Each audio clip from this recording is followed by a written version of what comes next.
The boy was 5, small enough to vanish inside his yellow raincoat when the sea wind bent the palms along the promenade, yet old enough to insist that the moon had a smell. His mother first laughed, then did not. The house by the coast carried other scents: salt, coffee, wet sand tracked in by older cousins.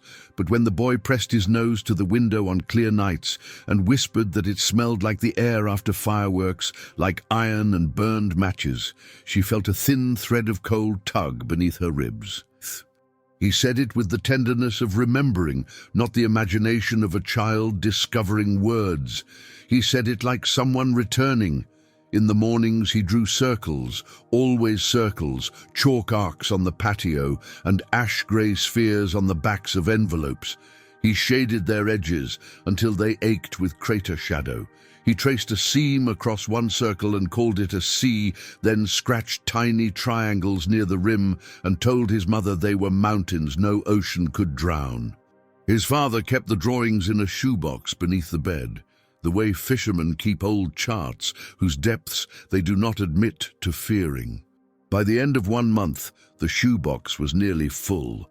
By the end of 2, the boy started naming the darker patches with sounds that were not Portuguese, not English, not any language his parents recognized. Each name fell from his mouth as if he were reading a plaque no one else could see. Nights came when the tide hissed against the seawall, and the boy woke from dreams that left him shivering, eyes wide, the covers kicked away. He stood in the hallway barefoot, whispering to someone beyond the door, whose face he could not recall by morning. His mother learned to meet him there with water and with patience.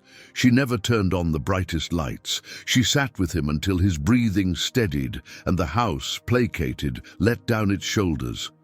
Then she would ask careful questions and receive careful answers, and afterward she would write the answers down, not because she believed, but because she began to suspect that belief had nothing to do with any of this.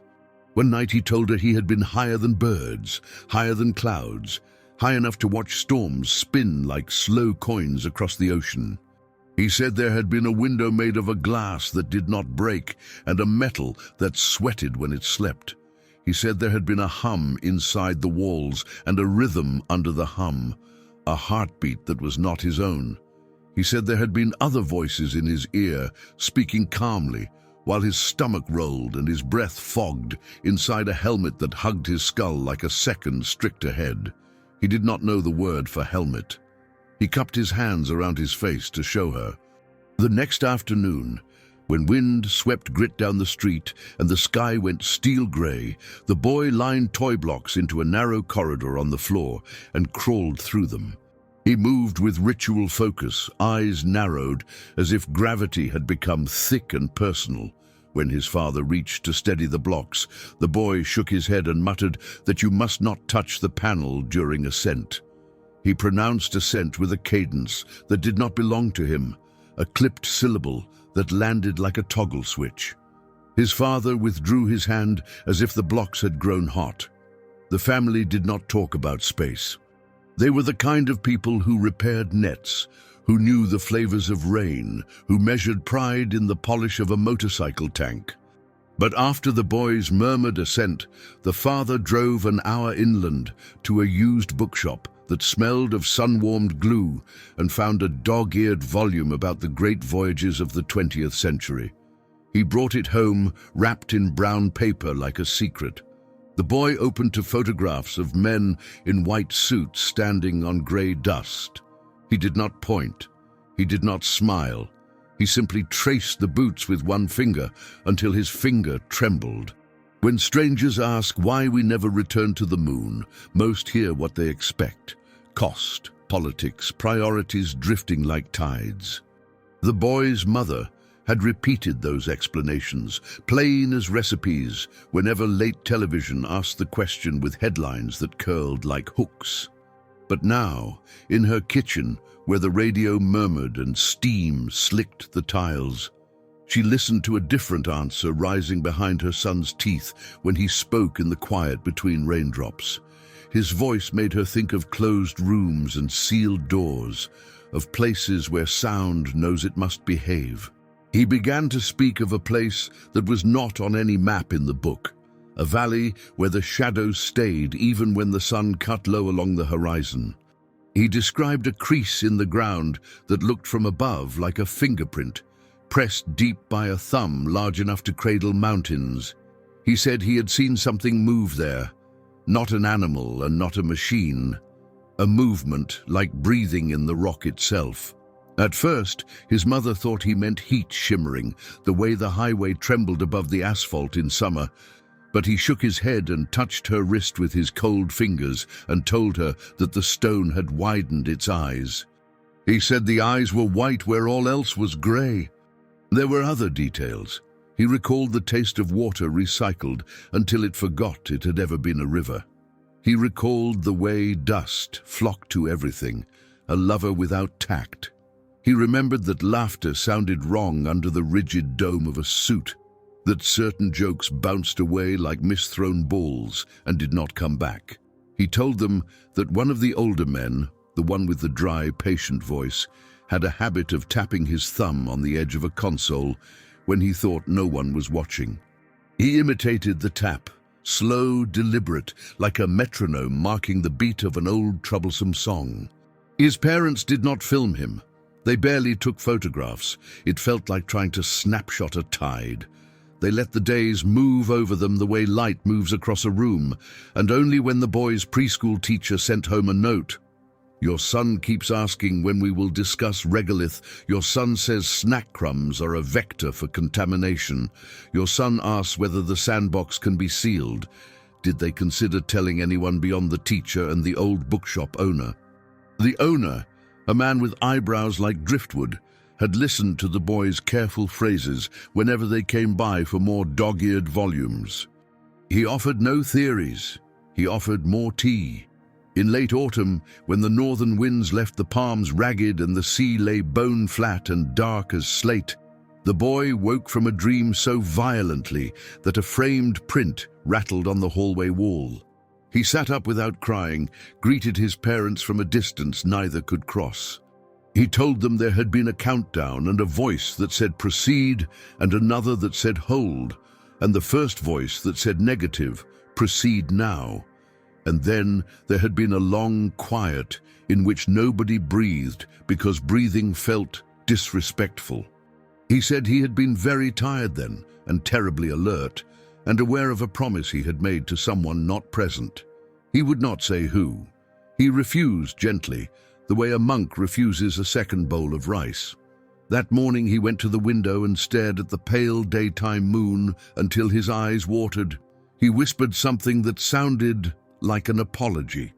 His mother, who knew the names of all his stuffed animals and the secret edges of his particular griefs, did not ask to whom the apology was addressed. She recoiled from the possibility of knowing.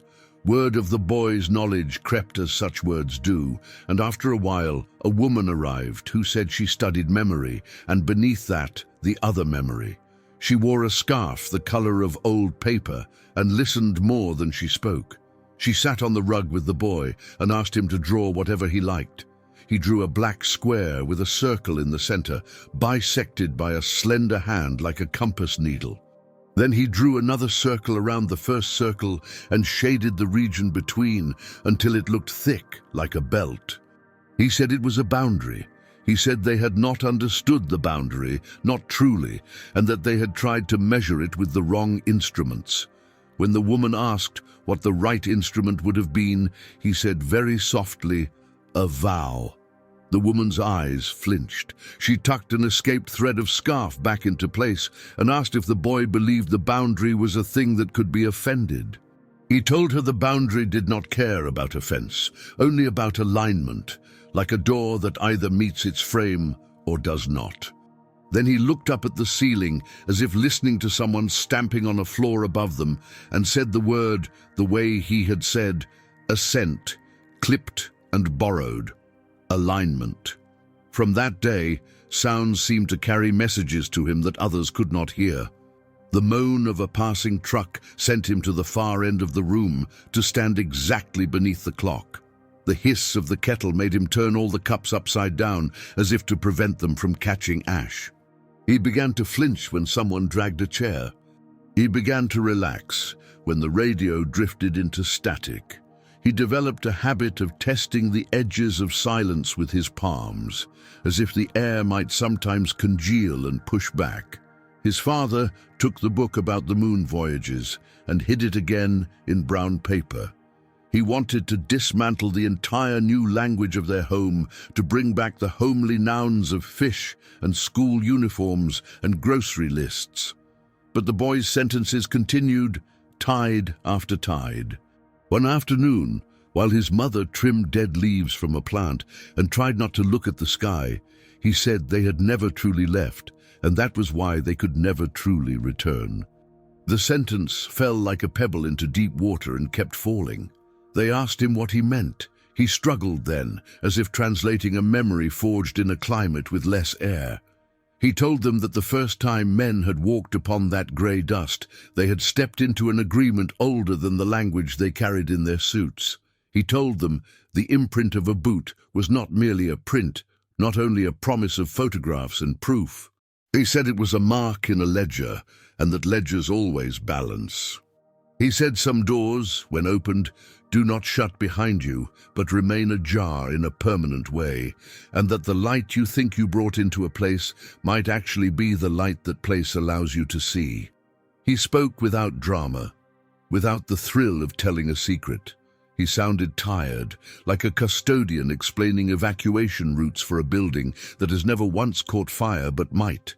That evening, after he had fallen asleep with his hand still cupped, as if holding a handle he feared to drop, his mother stepped outside and stood beneath the wide, breathing dark. The moon hung low over the breakers, a fragile coin on a thread too thin for trust. She wanted to love it the way she had loved it as a girl, when it was an ornament, when it meant tides and romance and the mercy of night. Now it looked like a scar that someone had tried to heal too quickly. She found herself whispering to it anyway, almost angrily, asking for kindness toward a child who had never asked to be the bearer of a shape he could not put down. When she came back in, the shoebox had opened itself on the bed, as if urging her to continue reading. On top lay a newer drawing, charcoal smudged into a dusky ring that pulsed with darker flecks. At the center he had pressed his thumb again and again until the paper thinned, until it looked like an opening. Around the ring he had written a single word in a script that borrowed its curves from a language of meters and gauges. The word did not belong to their alphabet. And yet, staring at it, both parents heard the sound rise, that not quite human consonant their son had been borrowing for weeks, the way a dock borrows the tide. They heard it and thought, with a chill that traveled from ear to spine, of a door that meets its frame. They did not know the next day would bring the first answer that felt like proof, the kind of proof that does not comfort. For now, there was only the boy sleeping with his palms up, as if waiting to receive or to return, and the surf breathing against the seawall, and the moon insisting without words that its silence was not empty, but full. And somewhere, in a room that was neither above them nor below, a boundary waited the way a fuse waits, patient, ready to translate intention into event. The house held its breath. The mother did not yet know that by morning her son would wake and ask for a name that was not his, a name that had once worn a suit that smelled of burned matches and dust older than oceans, a name she would recognize from a page she had not yet turned. By morning, the air had the tense hush of a stage before the curtain lifts. The boy woke early and sat upright, as if roused by a whisper he had agreed to obey long ago. He blinked, not drowsy, not lost, merely choosing among rooms of memory the way one chooses among coats on pegs. When his mother asked how he had slept, he tilted his head and said he would like to be called by a different name today. He said it gently, testing the sound in his mouth before offering it to them like a coin. The name was old and simple and bore the weight of salt and engines. It did not belong to their family. It belonged to a voice he had imitated in his sleep, a voice that spoke softly inside loud rooms. The mother felt the floor tilt under her feet. The father who had prided himself on caution, nodded as if such matters could be negotiated with daylight.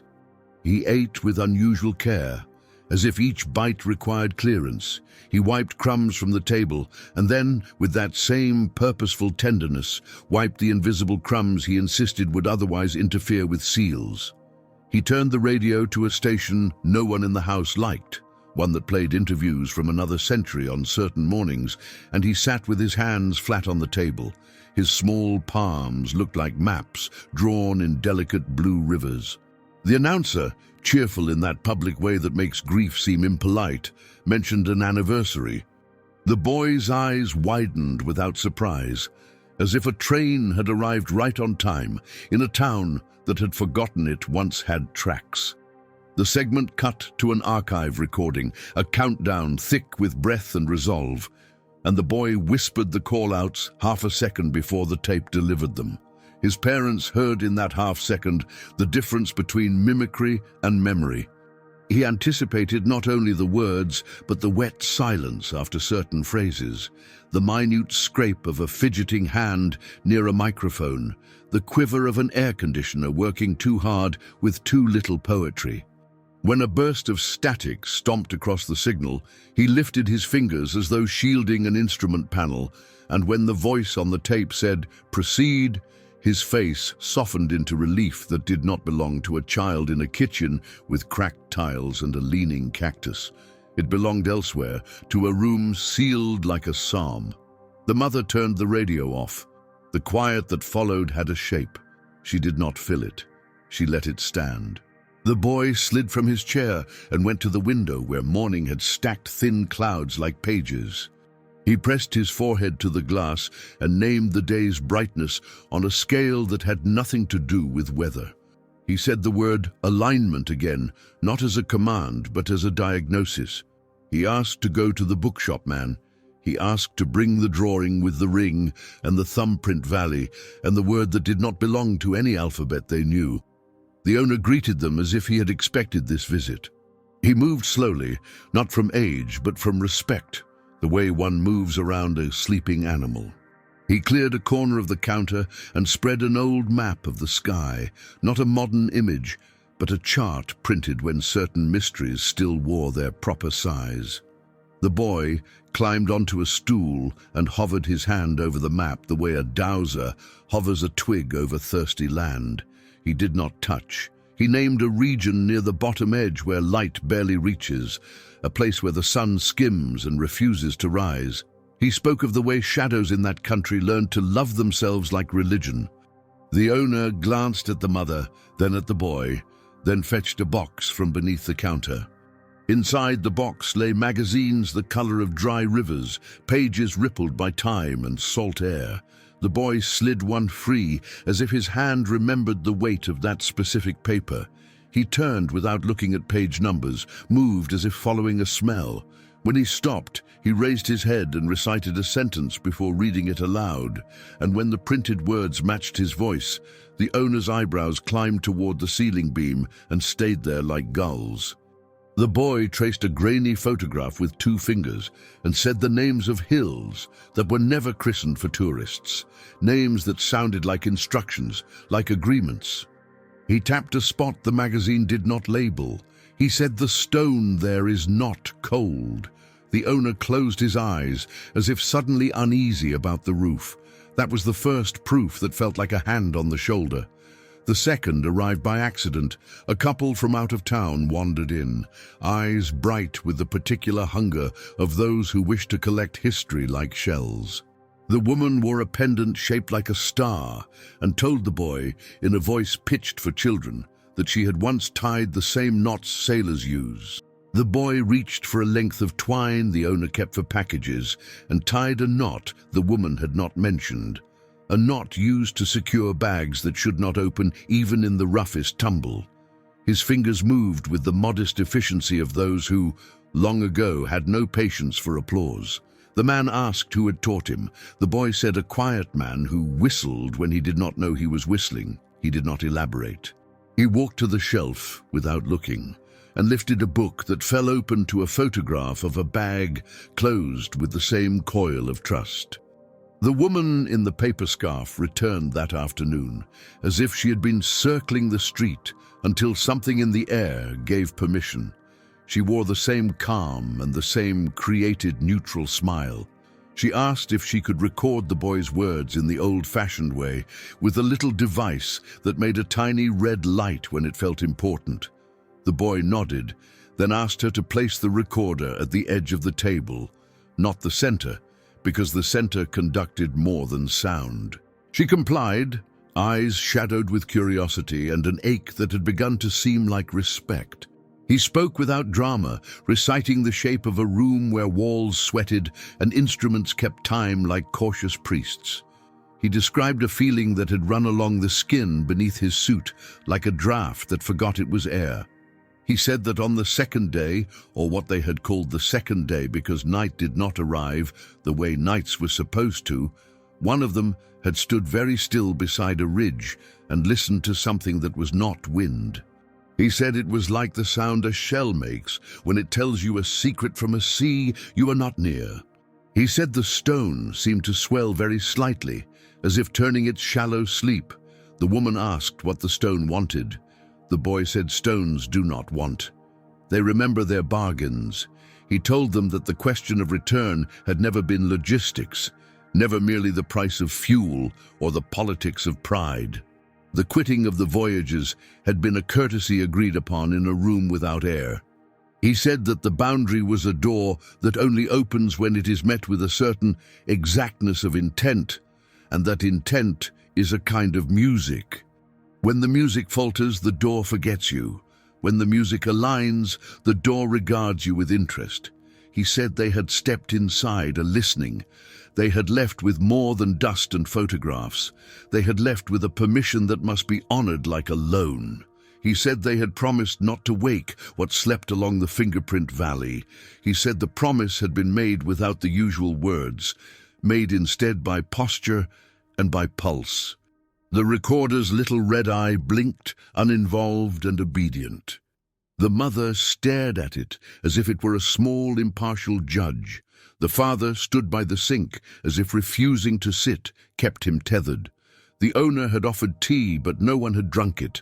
The boy, fragile as a second flame, leaned against his mother's arm and then slipped away to the floor, where he began to arrange coasters in a slow orbit, nudging them into paths that avoided imaginary debris. He announced that one must keep the dust asleep. He said the dust is full of listening. The woman asked very gently whether any of this meant they should be afraid. The boy did not answer at once. He moved a coaster a breath's width and waited as if the air might approve or disapprove. Finally, he said that fear was not the point. He said there are places that require courtesy, and we had forgotten the specific courtesies of older houses. He lifted his hands and held them as if around the helmet he had once worn, that second skull with its stern patience. He said, "If we return, we must return as those who keep a vow." He said, "We did not." A week of low, stubborn clouds settled along the coast like a hesitant apology. The sea went iron. The boy's dreams grew quieter but more precise. He began to ask to close doors with deliberate slowness, to clap twice before entering certain rooms, to whisper sorry into cupboards after removing a glass. He touched the washing machine and called it a capsule. He asked his mother to count, not numbers but heartbeats, while he stood still with eyes closed. She counted aloud, and when she stopped, he asked her to continue with the counting she conducted silently behind her face. He nodded when she was right. He shook his head when she lost track. He seemed to know the moment her mind leapt ahead to a chore or a worry and left the counting room empty. One evening, the tide crawled up higher than usual and threw a lace of foam onto the tiles near the seawall. The boy walked there at dusk with his father, who carried him when the wind bullied. The moon hung a finger's width above the horizon, a sliver with a bite missing. The boy stared at it until his eyes watered and said a sentence that tasted like metal in the father's mouth. "We never went back because we learned how to ask and were answered." The father, who had fixed engines by touch and guessed storms by the taste of rain, felt a hardness behind his ribs. He asked, trying to sound playful, Who had answered. The boy said not who. Then he said, not what either. He said the answer was a shape in time. They stood with the sea pushing its slow shoulders against the wall, and the father remembered for the first time the way his own grandfather had knocked the lintel twice before crossing a threshold. He remembered the hush that fell in his grandmother's kitchen when a spoon struck a pot just so, a hush no recipe required. There were old courtesies everywhere, it seemed, ancient even in small houses. He looked at his son, at the little coat like a captured sunray, at the serious mouth that spoke borrowed syllables, and he wondered what an apology looks like when you must offer it to stone. Later that night, when the boy slept under a heap of blankets the color of storm water, the mother sorted the shoebox again. Between the circles and smudged rings, she found a newer drawing, one she did not remember him making. It depicted the coast with astonishing accuracy. The bend of promenade, the squat shape of the lighthouse, the smudge of eucalyptus trees. Above the seawall, he had drawn a second wall made of dots, like a line of quiet raindrops suspended in air. Between the dot wall and the real wall, he had sketched a figure holding a lantern. The lantern's light was not yellow or grey, but a faint, careful blue. The figure's face was left blank.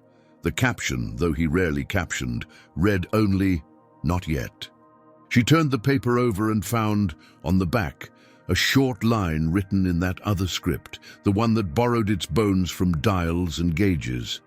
She could not read it, but her mouth wanted to shape it. She tried and felt her tongue meet a shore the vowels would not cross. She folded the drawing and tucked it back into the box, as if it could bruise. The radio, almost mockingly, filled the morning with cheerful chatter about budgets and plans and futures. People on the other end of the signal said the word return the way tourists say the word adventure. The boy listened with that sober expression that had become his second face.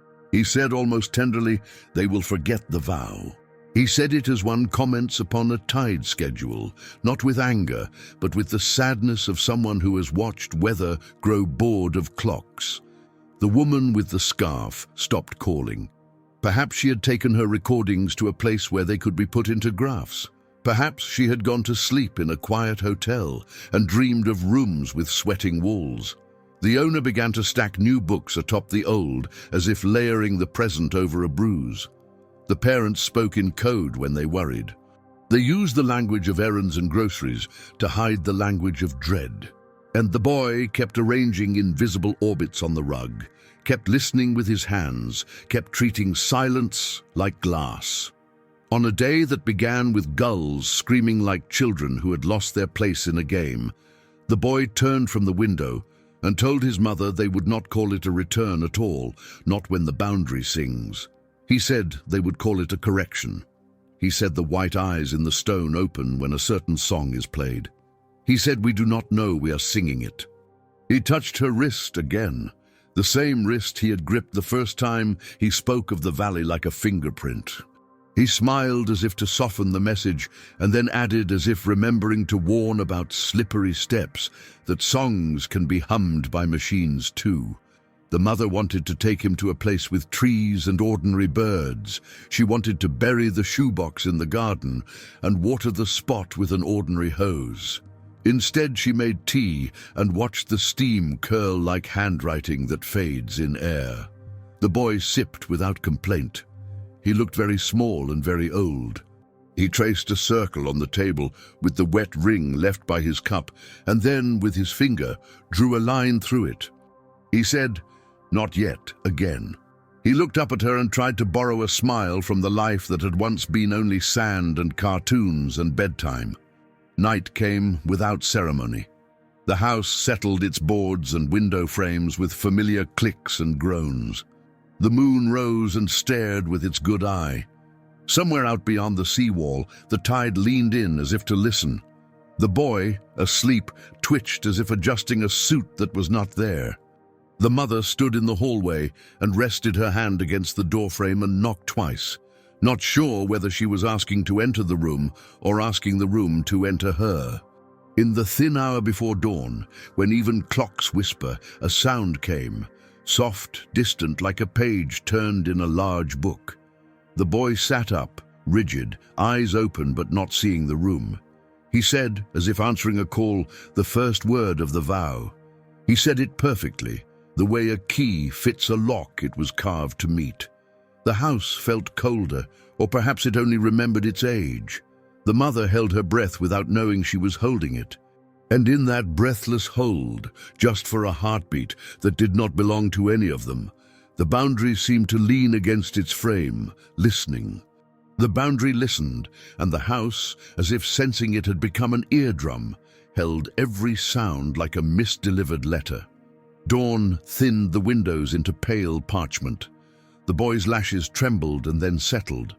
Whatever had leaned against the frame withdrew, not offended, not appeased, simply returned to the patience of stone that counts in ages. The mother stood very still with the old fear filling her mouth the way a sudden tide fills a quiet cove. She did not wake the father. She pressed her palm to the boy's forehead and found it cool, not fevered, not lit by anything she could name. When morning finally arrived as a grey ribbon pulling itself over the horizon, the town remembered to be ordinary. Motorbikes muttered, a neighbor banged a pot, gulls scolded the wind for forgetting its manners. The radio tried to be confident about economies and the price of fuel. Only inside the apartment did time take shorter steps, cautious steps, as if the floorboards hosted a conversation they did not wish to interrupt. The boy dressed himself without being told, slow and careful, aligning buttons as if they mattered to someone far away. He asked for an extra piece of toast and then did not eat it, leaving it whole on the plate like an offering. They walked again to the bookshop because there seemed to be no other safe direction.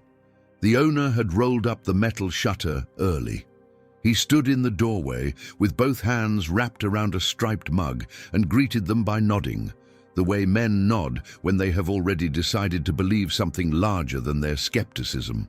The boy went straight to the back, to the stack of magazines that smelled faintly of attic and salt. He pulled out a thin issue whose cover was more crease than paper and drew his fingertip across a photograph of a footprint whose edges were strangely crisp. He breathed as if standing once more inside the helmet that made his voice sound lone to him.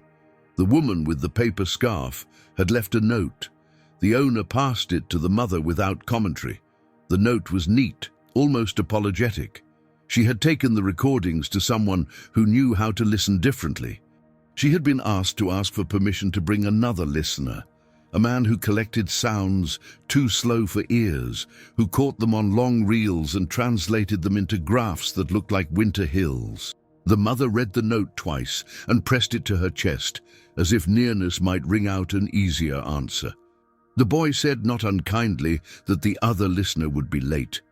He said lateness was part of the truth when the boundary involved itself. The day wore on quietly until the hour when the sea turns the color of unpolished pewter. The sky dragged a sleeve over the town. The owner spread a cloth on the counter and laid out a small, old-fashioned recorder with spools like watchful eyes. He said a guilty friend had sent it to him years ago, as if sending a confession he did not wish to speak aloud.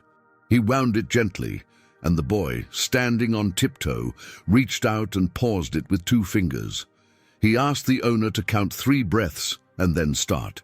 He asked him to place a coaster beneath it, so the wood's old stories would not bleed into the recording. The owner obeyed almost eagerly, relieved perhaps to be given a task with edges. When the recorder began its soft, rotary whisper, the boy spoke to it as if it were a person who had finally kept an appointment. He did not explain. He narrated low and even, as if reading a weather report for a climate that included vows and listening stone. He spoke of the valley like a fingerprint. He spoke of standing with a horizon so near it felt like a neighbor, and yet so indifferent it might as well have been a god. He described the way dust lifted against the boots, not like smoke and not like sand, but like something that had been waiting all along to be asked to dance. He described the thin click of pebbles underfoot, the small private thunder of each step inside the suit, the way a laugh made a different shape there, cramped and bright, as though laughter were a flare you should not waste. He said the moment came, after a silence that had grown so large it became architecture. The older man, the one with patience like dry wood, the one whose thumb kept a rhythm against consoles, had lifted his head, not because of a sound, but because of the shape of the silence. He had stood very still while the other voice in his ear counted something that was not seconds. He had looked toward the crease in the ground, toward the place where shadows kept their own winters, and said a word he later could not remember choosing. The boy shaped the word with care, not revealing it, only letting its outline pass between them like the smell of rain before rain arrives. He said the word was a greeting from a language that had no alphabet, only manners. After the word there had been a feeling like the first slow turning of a heavy lock. Not motion, not yet. Consent, perhaps. The rock near the crease had changed the way it held light, as if flexing an invisible muscle. The dust had briefly forgotten to fall. And beneath everything, like a river under a city, there had been a measure, a count, a pulse, not the same as heartbeat, larger, slower, as if a mountain drew a breath every few centuries, and they had happened to be there for the inhale. The boy's voice did not waver as he said this. He sounded like a clerk, logging a small, important fact. The recorder whirred, unoffended. The owner leaned on his elbows and forgot to drink his tea. The mother kept her face arranged for steadiness, but felt the tremble chewing her hands from the inside. The father, who had not wanted to come but could not imagine staying away, stood near the door and watched the street as if danger might arrive in a shape he could recognize and therefore forgive. The boy said that later, in the module where the air had been taught to behave, the voices on the earth had spoken in codes that sounded like ordinary instructions. They had not asked questions the microphones could hear. They had not acknowledged the shape in the silence. Men who managed trajectories had looked hard at numbers that did not wish to be looked at, and then, in a private dialect of glances and adjustments, had chosen the vocabulary of caution. They had used the words of budgets and the sentences of politics. They had returned to the earth through a corridor cut into the sky by fire, and they had stepped into parades that shouted so loudly no one could hear the quiet where the truth had been left waiting. And afterward, in the rooms where the walls do not sweat and the coffee is too sweet, they had made a vow with their hands and their breathing. The vow did not belong to one agency or one flag. It clung instead to the angle of shoulders, to the respectful slowness of fingers at certain pages of certain reports. He told the recorder that the vow was this: we will not return until we can return without making the stone think we are lost. He said the stones listening had mistaken them for something that needed shelter. He said the door that opened that day opened not to welcome, but to correct. A correction is not a punishment, he explained. It is a realignment. The world's way of putting a cup back beneath a dripping pipe. The vow had been to learn how to be unlost in the presence of that listening. To learn the music that proves you know where you are. The owner, eyes bright with the terrible relief of having a shape to fear, started to speak, and then closed his mouth with difficulty. The father turned his face away. The mother waited for a crumb of comfort and found none. The boy added quietly that the vow had an unspoken condition. The kind old houses always expect: do not brag in the doorway. Do not bring trumpets into an echo. Do not teach machines to sing the song unless you have taught them how to be polite. He stopped then, not for drama, but because the recorder had reached the end of its small patience. The spool's whisper ceased. The silence shaped the room again, this time familiar, like a guest who has finally chosen a chair. The owner rewound the tape with careful fingers, as if touching glass. The boy stared at the ceiling, counting something private. The mother folded her hands and rested them on the counter to keep them from remembering how to shake. They stayed that way until the news found them. It arrived not as a siren, but as that bright public tone the radio uses when it believes it brings gifts. The announcer cleared his throat with a smile. He spoke of timetables and international partnerships, of renewed courage and new engines that made older engines sound quaint. He said a word the boy had warned them about: return. The announcer said it again and again, as if tasting sugar. He described a craft that hummed in a key more efficient than its grandparents, a hum the boy recognized immediately and winced, not from pain, but from misgiving, the way one winces when a good musician plays a hymn in the wrong room. The father reached for the volume and lowered it, but the words had already flown the way birds fly, even with their heads turned toward home. Outside, traffic stirred. Inside, the recorder on the counter made a small sound as it settled, a click like a nail remembering a wall.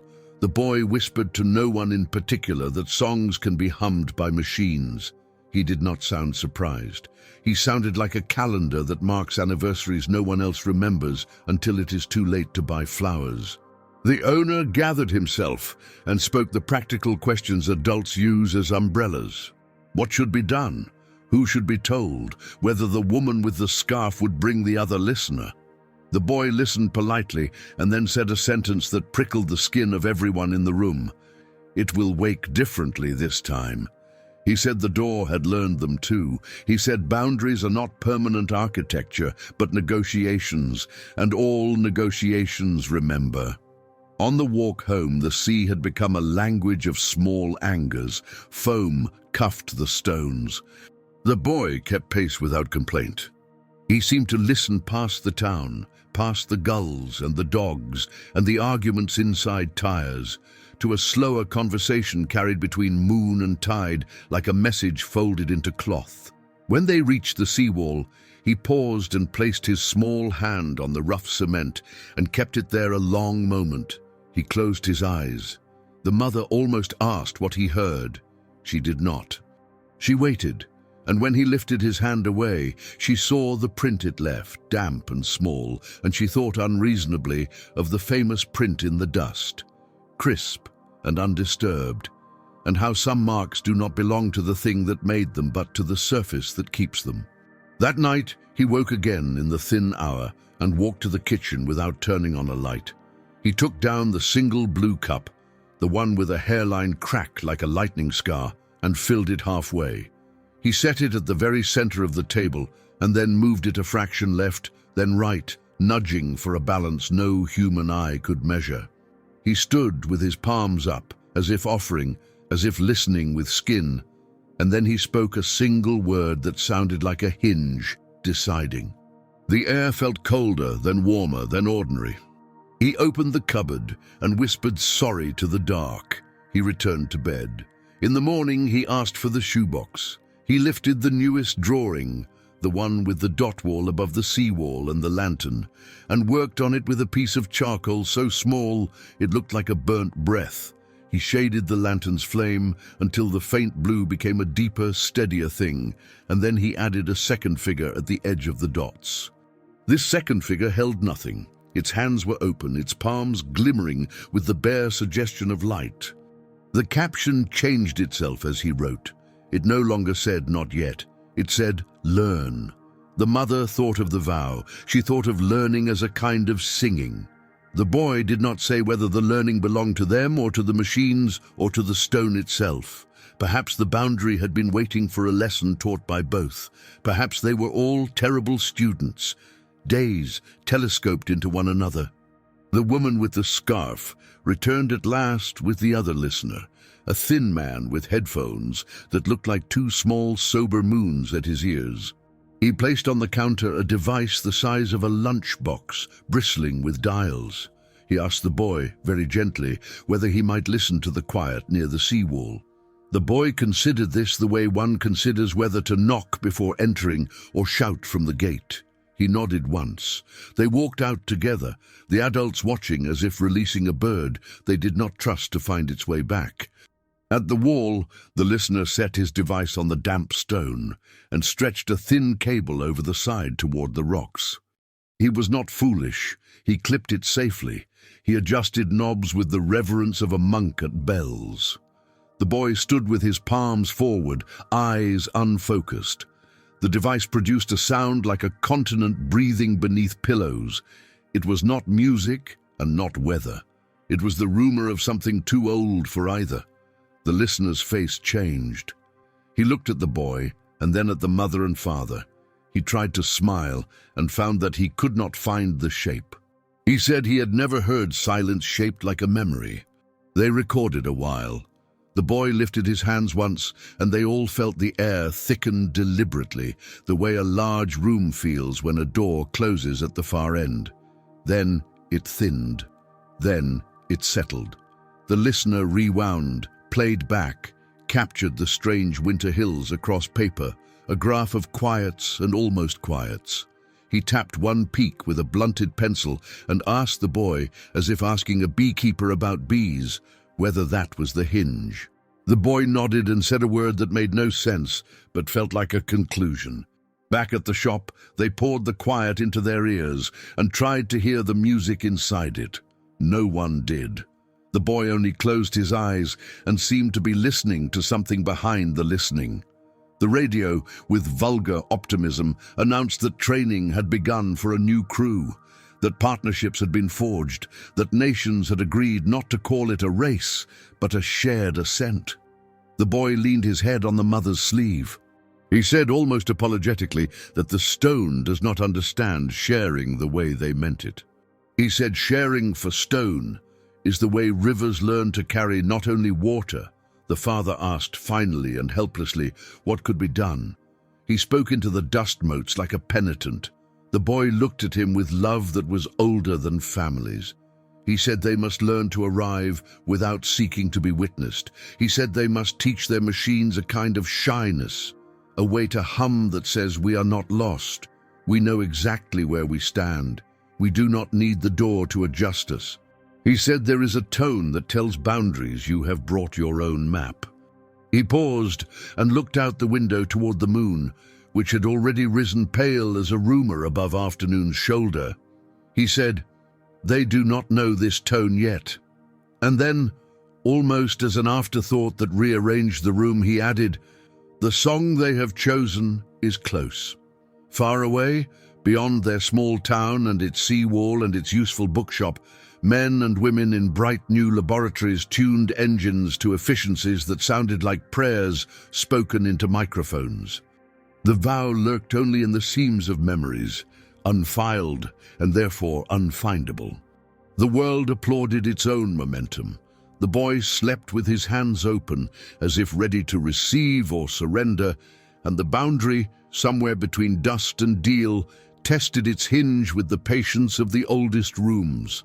The recorder's tape cooled. The graphs of winter hills lay flat upon the counter like a map of somewhere you hope never to travel alone. The mother folded the note from the scarfed woman and slid it into the shoebox on top of the drawings.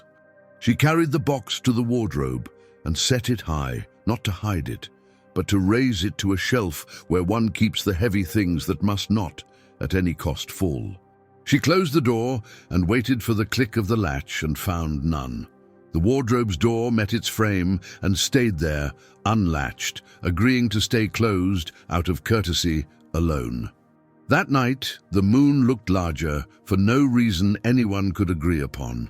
It rose, blunt and bright, a coin warmed by an unseen palm. The boy woke once at midnight and whispered to the dark that the word almost is a dangerous bridge. He slept again, as if he had crossed that bridge and found the other side briefly safe. In the morning, the news would arrive with names and smiling faces and promises wrapped in the official ribbons. In the morning, the listener would return with his graphs and his careful, frightened awe. In the morning, the sea would put its hands flat against the wall and push, patient as stone, and the boy would lift the blue cup, center it, move it a fraction to one side, and wait for the hinge inside the quiet to decide whether it remembered him kindly. The morning arrived scented with wet metal and low tide, the kind of morning that made roads look like they had been polished by patience. The world beyond the small apartment was loud with certainty, calendars stacked with interviews and smiling faces and engines wearing their new names. Within the walls, the boy moved with a measured hush, the hush of someone stepping into a chapel that exists only within his chest. He placed the blue cup at the center of the table again, nudged it that breath's width to one side, and looked up at his mother as if to ask permission of the day itself. News chattered from every radio in town, bright promises braided with music that avoided minor keys. They spoke of an ascent that would not be a race, of instruments that laughed privately at older calculations, of a partnership as wide as the sky. The word return rolled from every mouth with the sweetness of a reunion and none of its grief. The boy listened without flinching. He knew by the arrangement of the announcer's breaths that the song under the words had been chosen, had been tested, had been strapped into the chests of humming machines. He whispered to his mother that the song would almost work, and that almost is how doors decide to teach. The woman with the paper scarf returned as the sun reached the angle that flattens shadows into faint stains. The other listener came with her, his careful machine tucked like a timid animal beneath his arm. He had brought new reels, clean as unmarked snow. He asked very softly whether they might go to the seawall again, as if the wall were a person whose schedule should be respected. The boy nodded and reached for his jacket without being told. His mother tucked the shoebox beneath her arm and did not ask herself why. At the seawall, the wind scuffed their hair and shoved their words back into their mouths.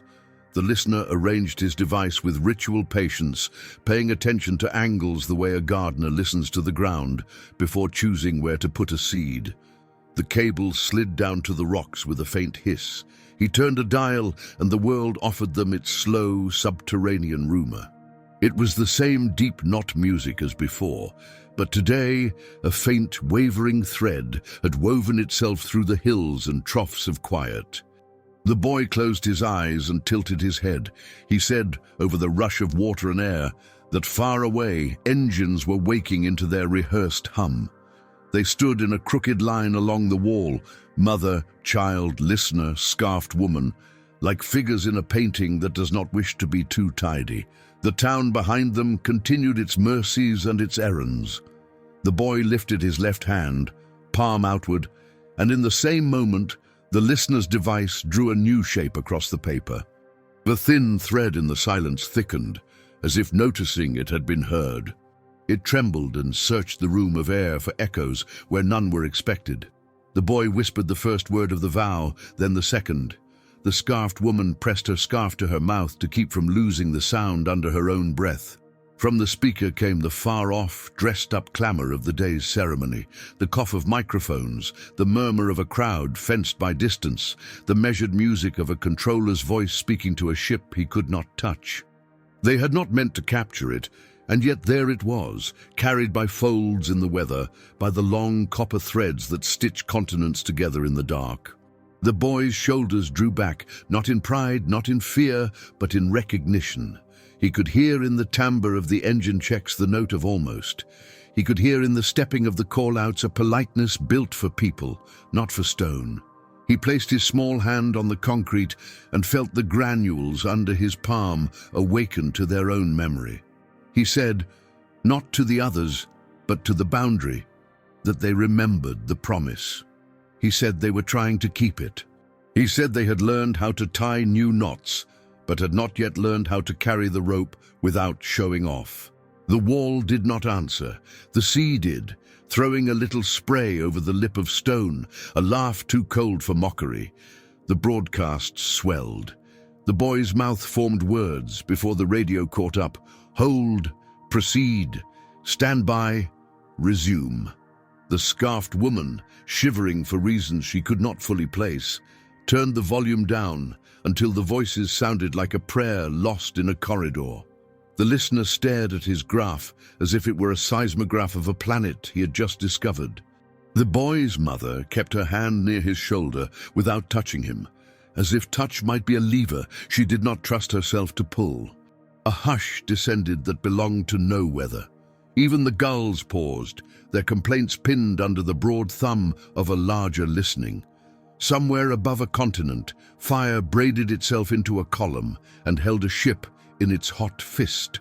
Somewhere, a window that did not break offered a square of sky that men and women pretended was tame. In the shopkeeper's back room, the old recorder sat idle, an empty throat. On the sea wall, the boy opened his eyes and said a word they had not heard before, a word that tasted like iron and patience. He said it once. He waited. He said it again, softer, as if the difference between refuge and prison could be measured in volume. The device hiccuped. On the paper, a low hill rose where the previous evening there had been only flat prairie. The listener pointed, unable to make his finger stop shaking. The scarfed woman asked what it was, and he answered with the only language he had, a resonance. The boy shook his head. He said it was a recognition, which is a more difficult thing. The broadcast crackled. A voice announced a pause in a tone that pretended not to be surprised. The boy smiled with a sorrow that did not belong to a child. He said they had heard it. The sliver of the song that says, "We are not lost. We know where we stand." He said it was not enough yet. He said the door was leaning the way a tired person leans against a frame while deciding whom to let in. Something in the town changed at that moment. Something unglamorous and essential, like plumbing deciding whether to forgive. Lights flickered, not in panic but in consideration.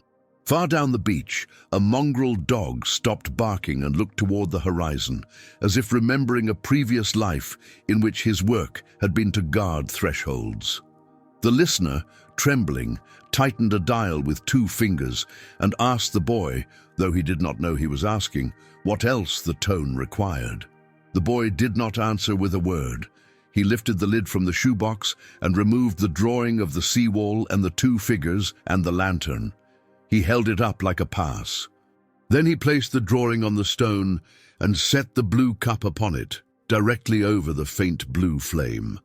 He filled the cup a quarter way with seawater, the way his mother had taught him to pour oil into a pan, with a patience that does not spill. He set his palms on either side and exhaled. The water stilled. The wind folded its sleeves. They all heard it then, not with their ears, but with the small private drum that hides just behind the lungs. A tone, clean and unadorned, soft as a lullaby sung by someone who will not be thanked. It was not loud enough to cross a room. It was exactly loud enough to meet the frame. The boundary recognized it. On the listener's paper, the hill smoothed into a tableland, a long, steady plain of yes. The broadcast resumed. The controllers spoke again, careful and professional, their rhythms undisturbed by whatever scruple had brushed them. The ship climbed. The world thrilled with itself, applauded in living rooms and canteens and bars and school auditoriums, the applause that erases nervousness rather than resolving it. The boy looked toward the horizon where the sky shone too bright to name. He said, in a voice as soft as the tone inside the cup, that the door had turned its face slightly away. Not refusal, a reminder. They stood at the wall until the fire diminished into math. They listened until the voices sounded like ordinary men and women saying ordinary things to survive great distances. The scarfed woman's cheeks were wet and salty, and she laughed when she noticed, embarrassed by tears she could not trace to a single emotion. The listener tore the paper from his device and rolled it carefully, as one might roll maps for a voyage ashore. The boy lifted the cup, poured its slow blue back into the sea, and pressed the drawing flat with his palm. He whispered sorry to the edge of the paper, as if he had asked it to hold light longer than paper should. They walked home through a town practicing being brave. The mother did not turn on the radio. She made food that required multiple small tasks, so her hands would be too busy to tremble. The father, finally admitting his own fear, washed dishes with a determination reserved for things that might break if treated as ordinary. The boy sat at the table with his palms on the wood and breathed as if rehearsing the simple fact of being alive. He did not try to be wise. He did not try to be small. He was both. By nightfall, the world had decided to be proud. People wore shirts stamped with emblems that had once belonged to other eras. They exchanged phrases designed to make courage contagious.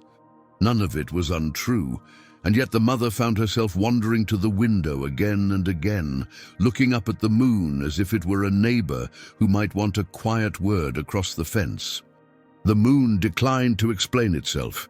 It glowed with its old, unhurried arithmetic, a ledger still balancing. The scarfed woman and the listener returned with the rolled paper and a device full of hours.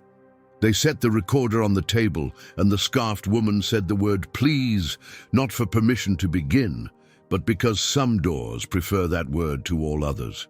The listener threaded the tape and pressed play.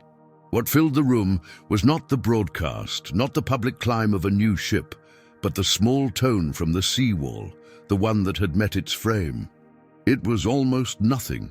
It was exactly enough to make the room behave as if it remembered being a room.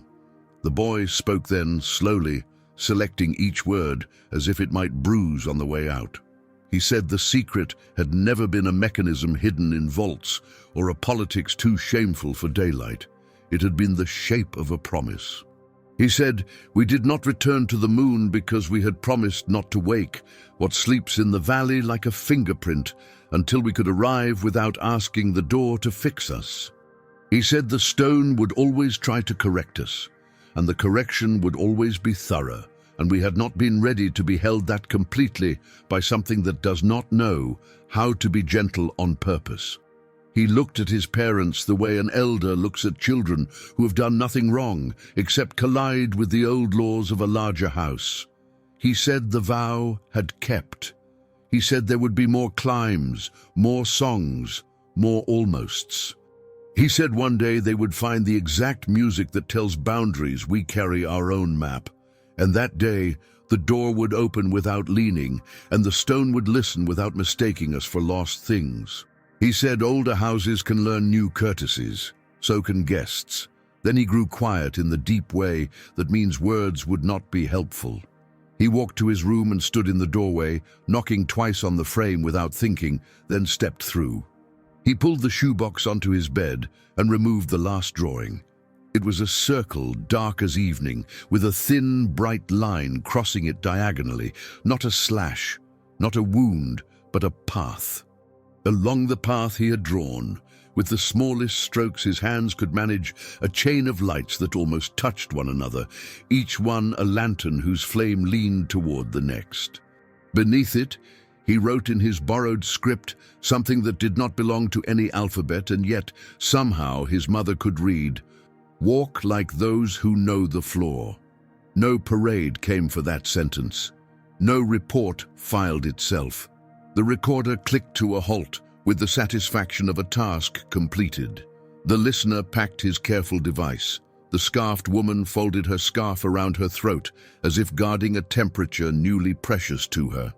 They left with farewells, careful as bookends, and the apartment regained the homely sound of a kettle considering its work. Later, long after the boy had fallen asleep with one hand still open, as if to hold the corner of a map, the mother stepped out onto the balcony.